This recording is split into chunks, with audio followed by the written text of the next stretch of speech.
Hello student. Today we are going to cover chapter number 4, the Vedic civilization. So in this chapter we will come across the meaning of Vedic civilization and its importance to the present context. In the Harappan civilization we came to know about changes or civilization was taken place in the field of architecture. For example, Great Bath was found at Mohenjo-daro. In this chapter, we come to know about Vedic civilization. Vedic civilization means when the changes were taken place in the field of literature or writing. It is known as Vedic literature. So when the people started writing about God, goddess, means religious or cultural thing, it is termed as a Vedic literature. And this Vedic literature means Vedas. Vedas means religious book. And these religious or Vedas are composed by saints or rishis. For example, Rig Veda, Yajur Veda, Samveda, Atharveda. And after these four Vedas, the number of Vedas also included in Vedic literature. The first Veda is Rig Veda. Rig Veda Samhita. Samhita means the Vedic text.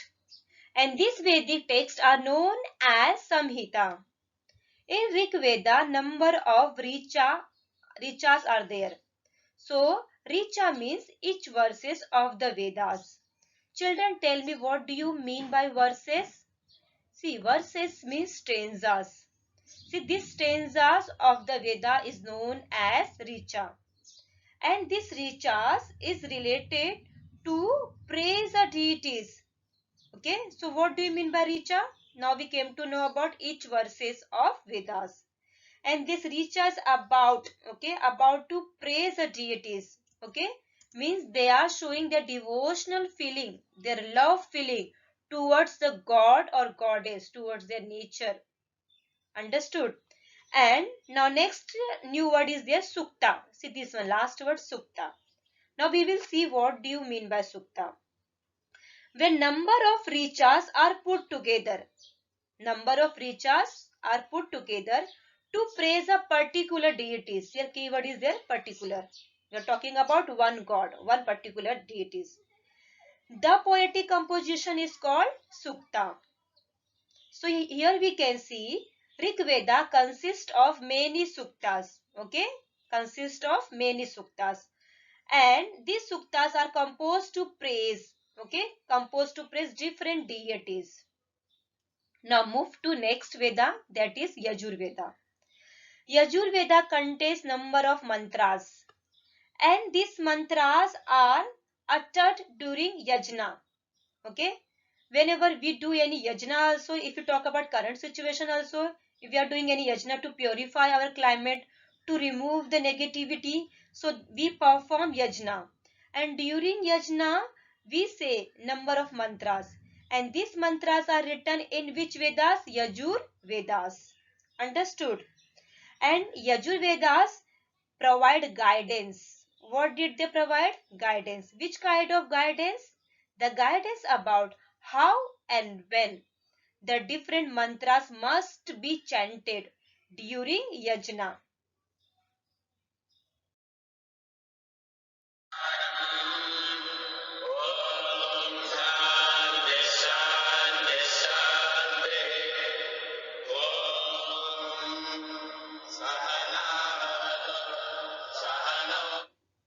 So third Veda is Samveda Samhita. So you observed some mantras, yes or no? So Samveda Samhita, it provides guidance for singing Greek Vedic verses. So the first Veda is Rig Vedic.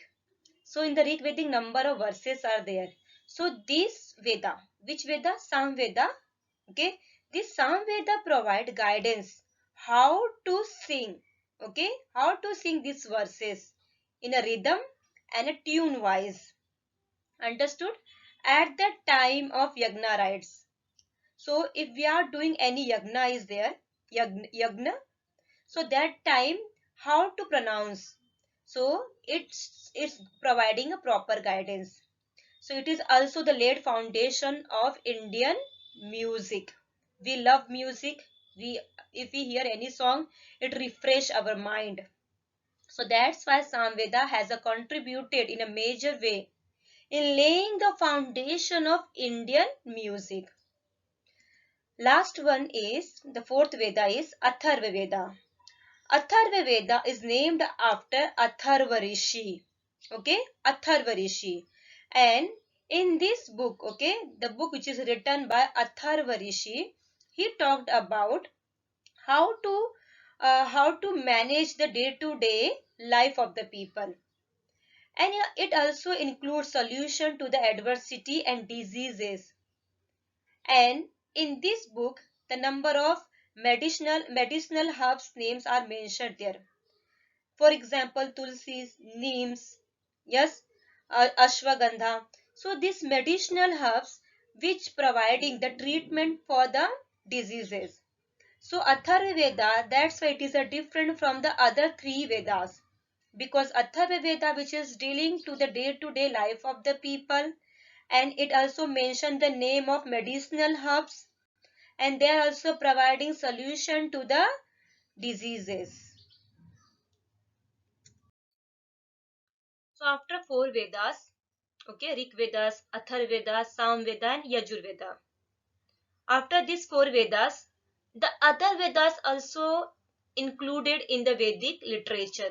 They are Brahmans, Arankyas and Upanishad.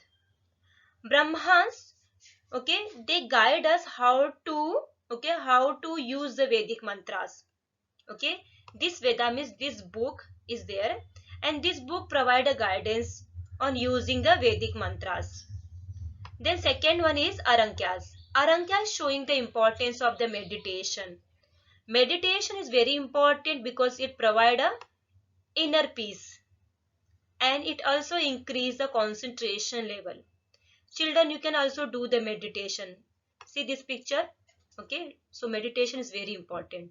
So this Arankya's book is showing the importance of the meditation. Earlier people used to leave their house. They are going far away from the house like jungle and forest. They are getting the peaceful environment, and they are doing the meditation to follow the inner peace, to know him or herself well. Next is Upanishad. Upanishad, they are talking about, okay, the knowledge acquired by sitting at the feet of the teacher. They are showing the relation between teacher and student. So these three Vedas also composed in the Vedic literature afterward. Family system during Vedic period. They had a joint family system. Okay, see this picture. Joint family means big family. It includes grandfather and grandmother also. The opposite of joint family is nuclear family. Okay, like mother, father and their children.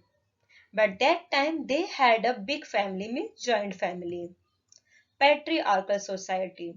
Patriarchal society means where man has given more power. So during Vedic period, more power had been given to the man. It means that it was a male dominating society. And women had a freedom to gain education. Women like Lopamudra, Gargi and Maitri, okay, they perceive the higher education. Children, initially women had a freedom to pursue the higher education, but slowly the restriction on women went on increasing, and their position in the family and society became secondary. The houses during Vedic period. Houses during the Vedic period were earthen or wattle and dub constituents. Children, wattle means woven lattice or wooden strip which is dubbed with clay mixed with the cow dung. And they called their houses, okay, they called their houses as griha or shala. Diets. The diet of the people mainly consists of food grains like wheat, barley and rice. It was their main food grains in their daily lifestyle. And they called barley as yava, wheat as gadhum, rice as vrihi. See all this name which is in Sanskrit because Vedic people's main language was Sanskrit. Apart from these food grains, they also use the milk and milk product, okay, in their diet. Garments, okay, people in Vedic period use cotton and woolen garments.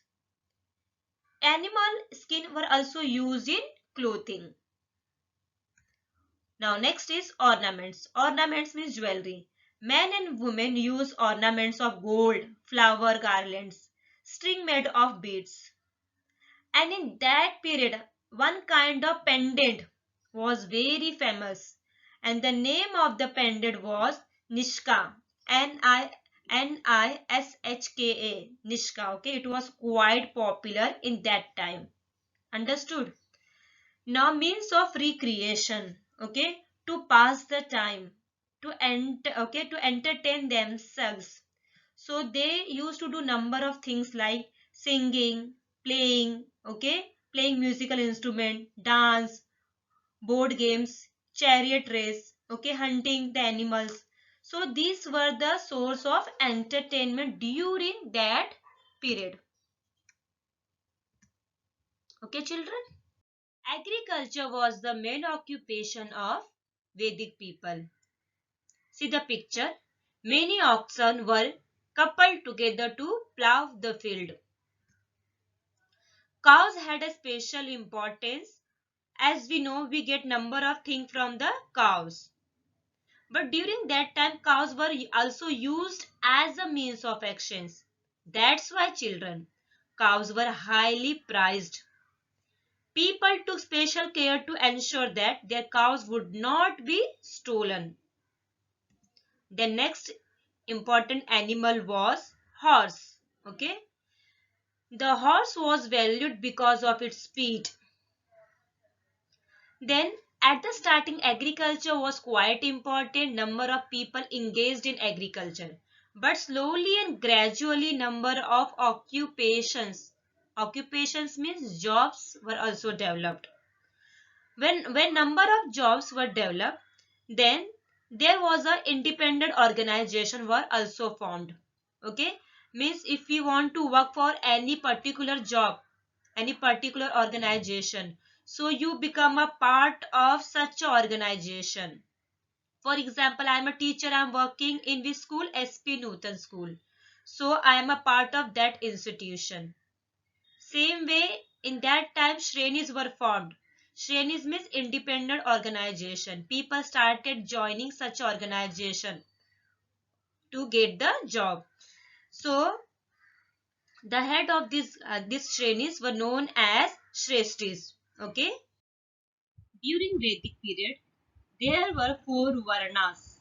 Varnas means group was formed, and that group of Varnas were formed according to the occupation of the people. The people who used to perform the religious things, they came under the group of Brahman.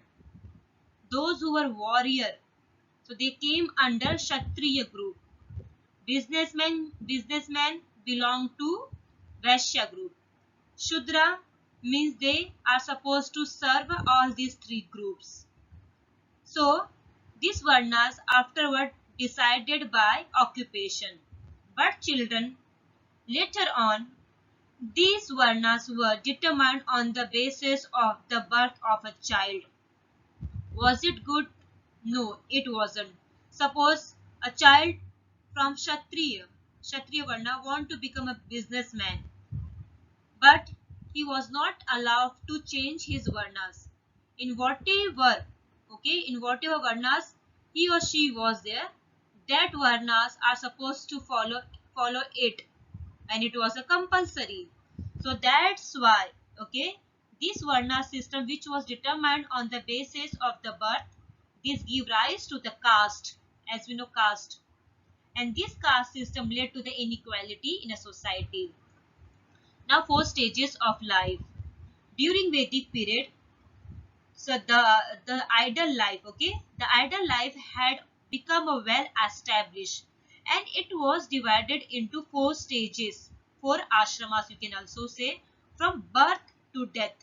The first stage was brahmacharya ashram, second grihastha ashram, third vanaprastha ashram, and last one sannyas ashram. In the brahmacharya ashram, this is the first stage of the life, where in this period children are supposed to gain the knowledge, okay, they are staying with the guru to learn from him. Then second, okay, second is grihastha ashram.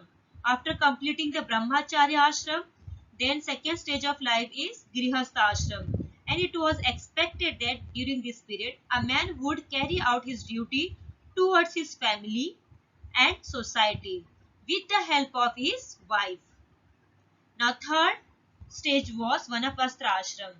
Okay, here in the vanaprastha ashram, a man was expected to detach, okay, to leave all the household work and retired from all these household work and to go in to lead a simple life. In the fourth stage was sannyas ashram. At this stage, a man was expected to leave all the relation, to renounce all the comfortable life, and to lead a simple and peaceful life and go for the meditation, and not to stay in one place permanently, to change the place and to find out the peace. Which kind of peace? Inner peace. Each village had a head. Okay, each village had a head and known as Gramin. A group of villages formed a Vish. Okay, Vish means here we are talking about in the first line single village. Okay, single village. When more villages are coming together, so it was known as Vish, a group of villages. And the head of this group of villages were known as Vishpati. Okay, Vish from their Vishpati. Then when the number of Vish are coming together, it termed as a Jana. Okay, Jana, from there we got the name Janta. Understood? And Janpad. Janpad means when the group of people they settled at one particular place, it came to be known as Janpad.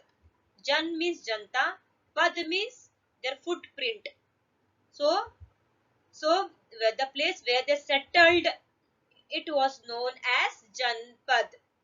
And the head of the Janpad was, you can say, Nripa or Raja. So main duty of king were to be protect the people, collect taxes and run the administration nicely. Understood? Now next keyword is there, Bhagduk. Okay, what? Bhagduk means tax collector. The officer who is appointed by Nripa or Raja. Who? Bhagduk. And Bhagduk, they are supposed to collect the taxes from the people, and these taxes means money were supposed to use for the public welfare. Understood? Here Bhag means share. Okay, Bhag means share. So, the people of state participated in the working. People also started helping the Nripa or Raja for running the administration nicely. Even women too participated in the working of Sabha and Vidat. Sabha means number of meetings used to conducted by the Raja. In that, women also took the participation. So children, we completed this lesson. I hope you have understood the lesson. You will read the textbook and listen this video carefully. Thank you so much children. God bless you all.